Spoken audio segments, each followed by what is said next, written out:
क्या आप बिना कुछ भारी उठाए थके हुए हैं? एक ऐसी थकान जो नींद लेने के बाद भी नहीं जाती? अगर आपका जवाब हाँ है, तो अगले 15 मिनट आपके देखने का नजरिया हमेशा के लिए बदल देंगे। जब आप इस वीडियो के आखिरी सेकंड तक पहुंचेंगे, तो आपके अंदर एक ऐसी डीप शांति होगी, जैसे सदियों का बोझ कंधों से उतर गया हो। आपको लगता है कि लाइफ हार्ड है, कि सिचुएशन अनफेयर है, पर एक कड़वा सच सुनेंगे, जिंदगी हार्ड नहीं है। आप एग्जॉस्ट हो चुके हैं उस रियलिटी से लड़ लड़कर जो पहले से ही एग्जिस्ट करती है। आपको लगता है आप प्रॉब्लम सॉल्व कर रहे हैं, पर असल में आप उनसे बहस कर रहे हैं। ऐसा नहीं होना चाहिए था। मेरा प्लान ऐसे क्यों बिगड़ा? सोचिए, आप मुंबई की उस फास्ट लोकल ट्रेन की भीड़ में खड़े हैं या किसी एंडलेस ट्रैफिक सिग्नल पर फंसे हैं।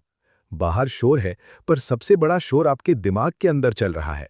आप अपने अंदर एक साइलेंट अदालत चला रहे हैं, जहां आप खुद वकील हैं और मुजरिम है वो सिचुएशन जिसे आप बदल नहीं सकते। आप लगातार उन चीजों पर कंट्रोल चाहते हैं जो कभी आपके हाथ में थी ही नहीं। और पता है इसका नतीजा क्या होता है? हम तब नहीं थकते जब हम आगे बढ़ते हैं। हम तब थकते हैं जब हम एक बहती हुई नदी को उल्टा मोड़ने की जिद करते हैं। असली दर्द किसी बुरे इवेंट से नहीं आता। दर्द उस इंटरनल जिद से आता है जो चीख कर कहती है कि ये मेरे साथ नहीं होना चाहिए था। ये एक डीप साइकोलॉजिकल ट्रैप है। और सच कहूं, मैक्सिमम लोग इस ट्रैप में अपनी पूरी उम्र निकाल देते हैं। वो स्ट्रगल को अवॉइड करने के चक्कर में स्ट्रगल को और लंबा खींच लेते हैं। लेकिन यहां एक पावरफुल ट्रूथ है जो आपकी लाइफ का गियर शिफ्ट कर देगा। जिंदगी तब आसान नहीं होती जब बाहर की दुनिया बदलती है। जिंदगी तब आसान होती है जब आप उसके कोर सिस्टम को समझ लेते हैं। ये ऑडियो बुक कोई फेक मोटिवेशनल स्पीच नहीं है। मैं आपसे ये नहीं कहूंगा कि बस अच्छा सोचें और सब परफेक्ट हो जाएगा। नहीं, ये एक डीप डाइव है आपकी अपनी रियलिटी के अंदर। अगले कुछ मिनट्स में हम उस इकलौती गलतफहमी को तोड़ने वाले हैं जिसे आप सच मानकर अपना खून जला रहे हैं। एक ऐसी क्लैरिटी जो आपको इंटरनली इतना स्ट्रांग बना देगी कि बाहर का कोई भी केओस, कोई भी इंसान आपको हिला नहीं पाएगा। तो अगर आप तैयार हैं अपने अंदर चल रही इस इनविजिबल वॉर को हमेशा के लिए खत्म करने के लिए, तो आइए उस पहले लॉ की तरफ बढ़ते हैं। एक ऐसा लॉ जिसे सुनने में शायद थोड़ा अनकंफर्ट फील हो, पर वही सच्ची आजादी का इकलौता रास्ता है। सोचिए, एक ही एक्सीडेंट, एक ही नुकसान या एक ही फेलियर दो अलग इंसानों पर बिल्कुल अलग असर कैसे डालता है। एक वहीं गिरकर टूट जाता है और दूसरा वहीं से एक नया रास्ता बना लेता है। आपको लगता है कि आपके दुख का कारण वो इवेंट है जो आपके साथ हुआ, लेकिन सच्चाई कुछ और है। रियलिटी एकदम न्यूट्रल होती है। उसमें अपना कोई रंग, कोई इमोशन नहीं होता। जो दर्द आप इस वक्त महसूस कर रहे हैं, वो उस इवेंट से नहीं आ रहा, वो उस मीनिंग से आ रहा है जो आपने उस इवेंट को दे दिया है। ध्यान से सुनिए, क्योंकि ये आज़ादी का पहला स्टेप है। जिंदगी सिर्फ एक रॉ डेटा है। किसी ने आपको इग्नोर किया, ये एक फैक्ट है। आपका प्रोजेक्ट फेल हो गया, ये एक फैक्ट है। किसी अपने ने वादा तोड़ा, ये एक फैक्ट है। लेकिन हमारा दिमाग इन अकेले खाली फैक्ट्स को एक्सेप्ट करने से डरता है। वो फौरन एक कहानी बुनने लगता है। वो आपसे कहता है, उसने मुझे इग्नोर किया क्योंकि मैं इंपॉर्टेंट नहीं हूं। प्रोजेक्ट फेल हुआ क्योंकि मैं किसी काम का नहीं हूं। देखिए, चोट बाहर से लगी थी, पर उसमें जहर आपने खुद मिलाया। मान लीजिए आप किसी फास्ट कॉर्पोरेट लाइफ का हिस्सा है, या दिल्ली के किसी क्राउडेड मेट्रो स्टेशन पर सुबह की भागदौड़ में है। किसी ने आपसे कुछ कड़वा बोल दिया या आपके किसी काम में देरी हो गई। वो इवेंट सिर्फ 5 सेकंड का था, पर आप उस 5 सेकंड की बात को अगले 5 दिन तक हर रात 2 बजे अपने दिमाग में रिवाइंड कर करके देखते हैं। आप उस एक छोटे से माइनर मोमेंट को अपनी औकात, अपनी पूरी आइडेंटिटी का सर्टिफिकेट मान लेते हैं। और यहीं पर असली एग्जॉस्टिंग गेम शुरू होता है। आप उस चीज को जिंदा रख रहे हैं जो कब की खत्म हो चुकी है। अब सोचिए, अगर आप इस मीनिंग वाले स्विच को कंट्रोल करना सीख लें, तो क्या होगा?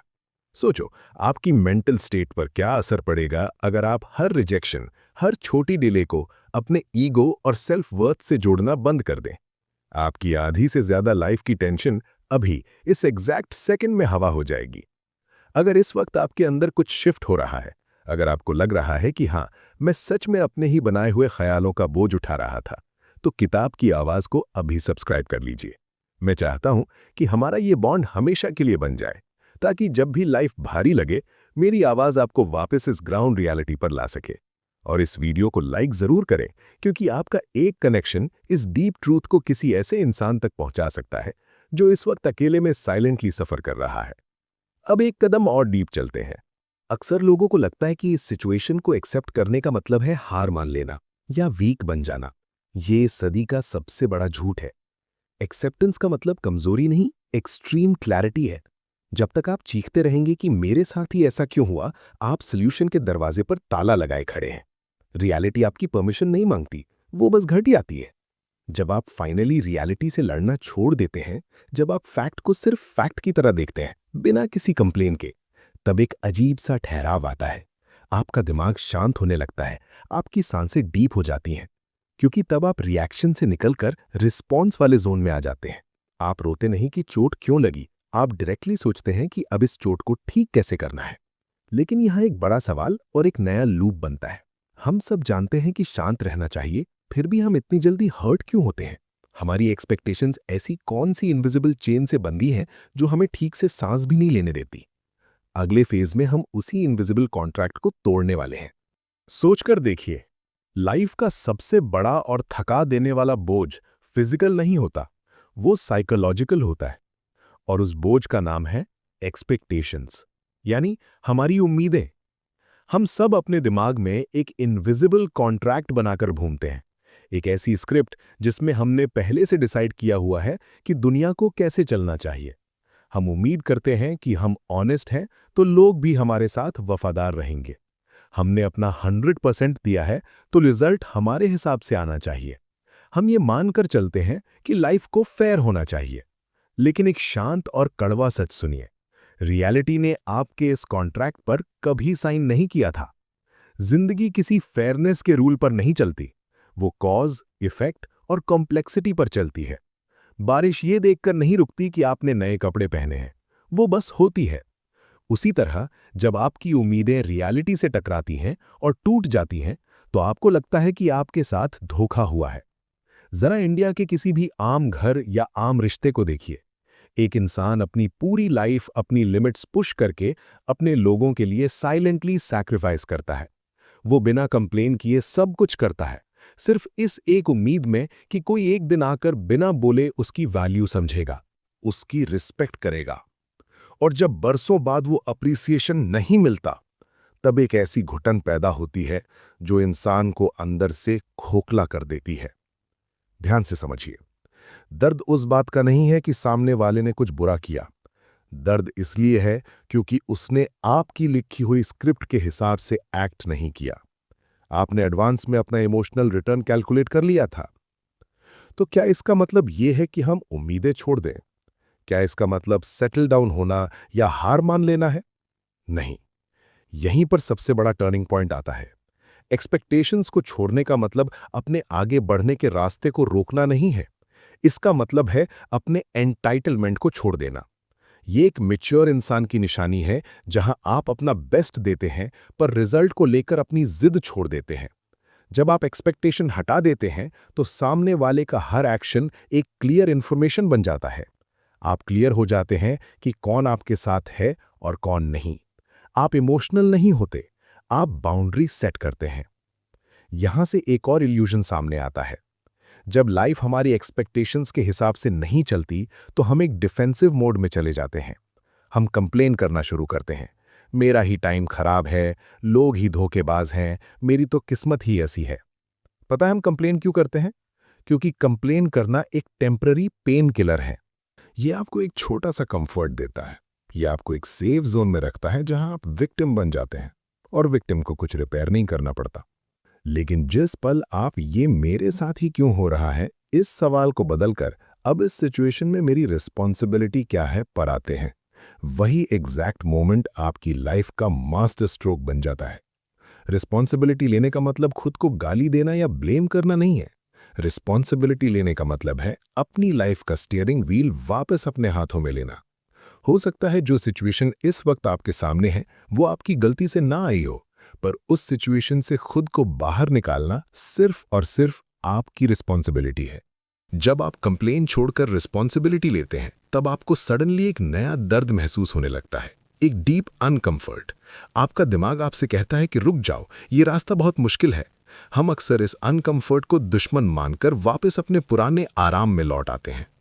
पर क्या सच में वो अनकंफर्ट आपका दुश्मन है, या वही वो इकलौती कीमत है जो नेचर आपसे आपकी नई आइडेंटिटी के बदले मांग रही है? अगले फेज में हम इस एग्जैक्ट साइकोलॉजी को तोड़ने वाले हैं। एक अजीब सी गलतफहमी है जिसके अंदर हम सब लपेटे हुए हैं। हम ये मान बैठे हैं कि अगर लाइफ सही ट्रैक पर है तो वो स्मूथ होनी चाहिए। अगर हम सही दिशा में जा रहे हैं तो रास्ता कंफर्टेबल लगना चाहिए। पर लाइफ का सबसे बड़ा नियम, जिसे मैक्सिमम लोग इग्नोर करते हैं, वो ये है: ग्रोथ हमेशा डिस्कम्फर्ट की कीमत पर आती है। हर वो पल जो आपको अंदर से बदलता है वो कभी आरामदायक नहीं होता। वो आपकी लिमिट्स को खींचता है, आपके वीक पॉइंट्स को सामने लाता है और उन दायरों के पार जाने पर मजबूर करता है जिनके बारे में आपने कभी सोचा भी नहीं था। क्योंकि डिस्कम्फर्ट को हम खतरा मानते हैं, हमारा दिमाग फौरन वहां से भागने का सिग्नल देता है। हम उस चीज को चुनते हैं जो जानी पहचानी लगती है, बजाय उसके जो हमें इवॉल्व करेगी। ये बचाव उस वक्त तो सेफ लगता है, पर लंबे समय में यही जिंदगी को और भारी बना देता है। डिस्कम्फर्ट कोई सजा नहीं है, ये एक जरूरी इन्फॉर्मेशन है। जब भी आप अनकंफर्ट महसूस करते हैं, समझ लीजिए आप एक किनारे पर खड़े हैं, एक ऐसी बाउंड्री जहां कुछ नया सीखा जा सकता है, कुछ मजबूत बनाया जा सकता है। जब आप उस डिस्कम्फर्ट की तरफ आगे बढ़ते हैं, आप एक्सपैंड होते हैं। जब आप वहां से पीछे हटते हैं, वो बाउंड्री वहीं की वहीं रुकी रहती है, आपका इंतजार करती हुई। आप भले ही पूरा दिन बिजी रहें, आगे पीछे भाग दौड़ करते रहें, पर जरूरी नहीं कि आप आगे बढ़ रहे हैं। जब तक आप उस डिस्कम्फर्ट की कीमत नहीं चुकाते, जिंदगी आसान नहीं होती। चाहे फिजिकल स्ट्रेंथ हो जो रेजिस्टेंस झेलने से आती है, या मेंटल रेजिलियंस जो मुश्किलों का सामना करने से आती है। इमोशनल स्टेबिलिटी तब आती है जब आप भागने के बजाय अपने मुश्किल इमोशंस को फेस करते हैं। इस रास्ते पर हमेशा फ्रिक्शन मिलेगा, कोई शॉर्टकट नहीं है। फिर भी हमारा दिमाग रोज सौदे करता है, कल करेंगे, जब टाइम सही होगा, जब मोटिवेशन आएगी तब शुरू करूंगा। ये सब बातें सुनने में बड़ी लॉजिकल लगती हैं, पर ये सिर्फ बचाव के नए नए तरीके हैं। सच्चाई बिल्कुल सीधी है। आप तब तक इंतजार नहीं करते जब तक डिस्कम्फर्ट खत्म न हो जाए। आप तब आगे बढ़ते हैं जब वो वहीं होता है। यहीं पर डिसिप्लिन का असली काम शुरू होता है। डिसिप्लिन कोई बोझ या रिस्ट्रिक्शन नहीं है, ये डिलेड फ्रीडम है। ये आज का थोड़ा सा दर्द चुनना है ताकि कल के बहुत बड़े और भारी दुख से बचा जा सके। आज के डिस्कम्फर्ट से भागना कल का रिग्रेट पैदा करता है। डिस्कम्फर्ट एक और बहुत बड़ा काम करता है, ये सच्चाई को नंगा कर देता है। जब आप अनकंफर्टेबल जोन में होते हैं, तब आपको अपने सारे बहाने साफ दिखाई देते हैं। आपको पता चलता है कि किस चीज के लिए आप सच में दर्द झेल सकते हैं और किसके लिए नहीं। कंफर्ट इन सच्चाइयों को छुपा देता है। ये सुनने में अजीब लग सकता है, पर जिन लोगों ने डिसिप्लिन की प्रैक्टिस की है, वो प्रेशर में भी काम रहते हैं, क्योंकि उन्होंने अपने नर्वस सिस्टम को ट्रेन कर लिया है कि डिस्कम्फर्ट का मतलब डेंजर नहीं बल्कि ग्रोथ होता है। अब एक ऐसी चीज पर आते हैं जो मॉडर्न लाइफ की सबसे बड़ी टेंशन बन चुकी है, आउटकम का ऑब्सेशन। हम सबको लगता है कि अगर हमें रिजल्ट की गारंटी मिल जाए तो हम शांति से जी लेंगे। इसी सर्टेनिटी की तलाश में दिमाग हमेशा फ्यूचर में भटकता रहता है, कैलकुलेशंस करता है, वरीज में घिरा रहता है, और बिना जाने हम अपने प्रेजेंट को प्रेडिक्शन के चक्कर में बेच देते हैं। ये आउटकम से चिपके रहने की आदत इंसान को अंदर से एग्जॉस्ट कर देती है। फ्यूचर आपके दिमाग में रखने के लिए नहीं बना, प्रेजेंट एक्ट करने के लिए बना है। आउटकम्स आपके डायरेक्ट कंट्रोल में होते ही नहीं, उन्हें टाइमिंग, दूसरे लोग, लक और बहुत सी इनविजिबल फोर्सेस कंट्रोल करती हैं, लेकिन एक्शंस हमेशा आपके पास होते हैं। जब आप इन दोनों को मिला देते हैं तब एंग्जाइटी आती है, जब अलग करते हैं क्लैरिटी वापस आ जाती है।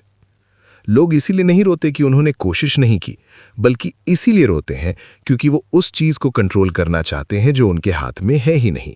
जब आप आउटकम को भगवान पर छोड़ देते हैं और अपनी पूरी एनर्जी अपने एक्शन, अपने कर्मा पर लगाते हैं, तब एफर्ट का लेवल ही अलग हो जाता है। आप प्रेजेंट होते हैं, और जहां प्रेजेंस होती है वहीं इफेक्टिवनेस जिंदा रहती है। अटैचमेंट को छोड़ने का मतलब एपथी या परवाह न करना नहीं है। इसका मतलब है फोकस को इतना शार्प करना कि क्या होगा की जगह अभी क्या करना सही है पर ध्यान लग जाए। जब फियर हट जाता है तब एफर्ट क्लीन और सस्टेनेबल हो जाता है। आपकी मेहनत किसी टेम्पररी आउटकम की मोहताज नहीं रहती, वो आपकी आइडेंटिटी बन जाती है। लेकिन इस पूरे प्रोसेस में एक ऐसी खामोश ताकत है जो इस सारे केओस को ठहराव में बदल देती है। एक ऐसी पावर जो अगर आपने समझ ली तो आने वाले हर तूफान में आप बिल्कुल सेंटर में खड़े मिलेंगे, शांत और स्टेबल। वो ताकत क्या है? आइए आखिरी फेज में उस तक पहुंचते हैं। एक ऐसी ताकत है जिसे आज की फास्ट फॉरवर्ड दुनिया ने ऑलमोस्ट भुला दिया है। शोर शराबे, इंस्टेंट ग्रेटिफिकेशन और जल्दीबाजी के इस नए दौर में ये ताकत लोगों को कमजोरी लगती है, पर असल में यही वो आखिरी चाबी है जो आपकी लाइफ के सारे उलझे हुए धागों को सुलझा सकती है। और उस ताकत का नाम है साइलेंस, पेशेंस और टाइम का कॉम्बिनेशन। हम एक ऐसी जनरेशन बन चुके हैं जो अनसर्टेनिटी से डरती है। हमें हर सवाल का जवाब अभी चाहिए, हर मेहनत का रिजल्ट आज ही चाहिए। और जब लाइफ हमारी इस स्पीड से मैच नहीं करती तो उस खाली जगह में एंग्जाइटी भर जाती है। हम जल्दी बोल पड़ते हैं, जल्दी रिएक्ट कर देते हैं और उन चीज़ों के साथ ज़बरदस्ती करते हैं जो अभी पकने के लिए वक्त मांग रही हैं। लेकिन ध्यान से सुनिए, साइलेंस यानी खामोशी कोई खालीपन नहीं है, ये एक बहुत बड़ा और डीप फिल्टर है। जब आप हर छोटी बात पर रिएक्ट करना छोड़ देते हैं तब आप अपनी एनर्जी को लीक होने से बचा रहे होते हैं। सोचिए, लाइफ में कितने कॉन्फ्लिक्ट्स, कितनी परेशानियां सिर्फ इसलिए बड़ी बन गई क्योंकि किसी ने 2 सेकंड पहले बिना सोचे बोल दिया। साइलेंस आपके इम्पल्स और आपके एक्शन के बीच एक स्पेस बनाता है। और दोस्त, उस छोटे से स्पेस में ही सारी विजडम, सारी समझदारी जन्म लेती है। पेशेंस का मतलब हाथ पर हाथ रखकर बैठना नहीं है। पेशेंस का मतलब है बिना पैनिक किए अपना काम करते रहना। ये इस बात का डीप ट्रस्ट है कि अगर आप साइलेंटली अपना एफर्ट डाल रहे हैं तो टाइम उसे कंपाउंड कर देगा। मोटिवेशन एक इमोशन है, वो आता है और चला जाता है, पर टाइम सिर्फ आपके बिहेवियर पर रिस्पॉन्ड करता है। जब आप इन सारे रूल्स को, एक्सेप्टेंस, एक्सपेक्टेशंस को तोड़ना, एक्शन पर फोकस और पेशेंस को एक साथ मिला देते हैं, तब आपके अंदर एक शिफ्ट आता है। इसे कहते हैं अल्टीमेट अलाइनमेंट। अलाइनमेंट का मतलब लाइफ के आगे हार मानना नहीं है। इसका मतलब है रियलिटी के आगे अपनी ईगो और अपनी जिद को साइड में रखकर लाइफ की असली रिदम के साथ जुड़ जाना। जब आपका इनर वर्ल्ड लाइफ के रूल्स के साथ अलाइन हो जाता है तब एक जादू होता है। जब आप लाइफ से लड़ना छोड़ देते हैं तो लाइफ आपसे लड़ना छोड़ देती है। इसका यह मतलब बिल्कुल नहीं है कि कल से आपकी लाइफ में प्रॉब्लम्स नहीं आएंगी या आपको कभी दुख नहीं होगा। डिस्कम्फर्ट आएगा, अनसर्टेनिटी हमेशा रहेगी, लेकिन वो जो आपके कंधों पर, आपके सीने में हर वक्त एक भारी बोझ रहता था ना, वो एक अजीब सा डर, वो घुटन, वो हमेशा के लिए गायब हो जाएगी। क्योंकि अब आपने समझ लिया है कि आप वो बोझ उठा ही नहीं रहे थे जो लाइफ ने आपको दिया था। आप वो बोझ उठा रहे थे जो आपकी अपनी एक्सपेक्टेशंस और रियलिटी से लड़ने की जिद ने पैदा किया था। जिस दिन आप इस बोझ को उतारना सीख गए, आपको रियलाइज होगा कि आप लाइफ के सामने कितने हल्के और शांत खड़े हैं। ये ठहराव, ये एकदम डीप शांति जो आप इस वक्त महसूस कर रहे हैं, ये कोई इल्यूजन नहीं है, ये आपका ओरिजिनल नेचर है। अगर ये आवाज़, ये सच्चाई आपके अंदर तक उतर गई है और आपको लगता है कि इस ऑडियो बुक ने आपके देखने का नज़रिया सच में ट्रांसफॉर्म किया है, तो इस फीलिंग को यहीं पर लॉक कर लीजिए। मैं चाहता हूं कि जब भी आने वाले वक्त में लाइफ दोबारा हैवी फील हो या आपका दिमाग वापस उसी शोर में खोने लगे, तो आप इस वीडियो पर वापस आएं। इसे अपना एक मेंटल एंकर बना लें, इसे सेव करें और दोबारा सुनें, ताकि ये क्लैरिटी हमेशा आपके माइंड में फ्रेश रहे। और इस ट्रांसफॉर्मेशन के सफ़र में अकेले मत चलिए। किताब की आवाज़ को अभी सब्सक्राइब करें और इस वीडियो को उन लोगों तक ज़रूर पहुंचाएं जिन्हें आप साइलेंटली स्ट्रगल करते देखते हैं, क्योंकि कभी-कभी एक सही वक्त पर सुनी गई सही आवाज़ किसी की पूरी लाइफ का डायरेक्शन बदल सकती है। हमेशा याद रखिए, लाइफ आपको हराना नहीं चाहती, वो बस आपको ये समझाना चाहती है कि वो काम कैसे करती है। जिस दिन आप ये लॉस समझ गए, जिंदगी अपने आप आसान हो जाएगी। तो अगर आपको किसी खास टॉपिक पर वीडियो चाहिए तो कमेंट ज़रूर करना और लाइक करना भूलना नहीं है। तो अब हम फिर मिलेंगे बहुत ही जल्द किताब की आवाज़ में एक नए मकसद के साथ।